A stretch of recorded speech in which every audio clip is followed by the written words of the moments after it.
Hey, Stephen here, and this is another off-the-cuff video, and I wanted to kind of talk about ageism in music, because recently I was reading the review for the new Manic Street Preachers album in The Guardian, which I think is kind of an okay album, but after I read the review, I jumped into the comments, which is probably a bad idea for anything really, apart from these comments are great.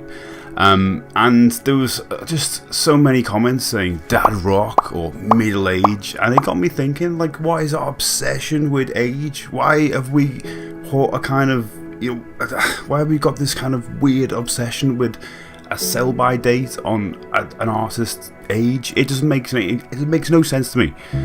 Years ago I used to work in Sony in video games, and I used to work on a game called SingStar. It's a kind of a karaoke type game.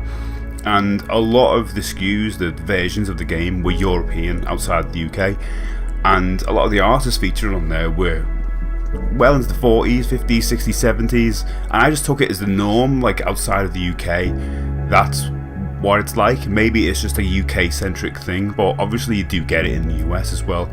So not just like the Manics recently, but you always get it with like Madonna, with aging pop star. I mean, there was an article in the I can't remember, it was Daily Mail of all places. I mean, your hate's gonna come from there anyway. But the headline was like, Madonna's age gap between her face and hand, wrinkled mitts give away the singer's age as she attends UFC bout in New York, with a big picture of her hands. Like, oh my, that's so gross. So you get the same thing about the Rolling Stones. A lot of articles will start with aging rockers go on tour again. And I was like, what is our obsession with age? And I just want to put the question out there. Do you agree with this mentality? Do you agree with the kind of sell-by-date nature of the notion of age? And if you do, I'm going to answer now. I think you're nuts, because I really don't think we should have this obsession. It makes no sense to me. Can't we just let a musician kind of grow and keep putting stuff out and not just kind of look at how old they are?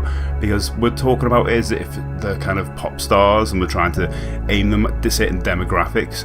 It makes no sense. So anyway, I just want to get your thoughts on this, because I think it's absolutely nuts, and it's time for me to just kind of put something out there about it. Anyway, thanks for watching. See you next time with a new DIY guide, return as normal service. Thanks, bye.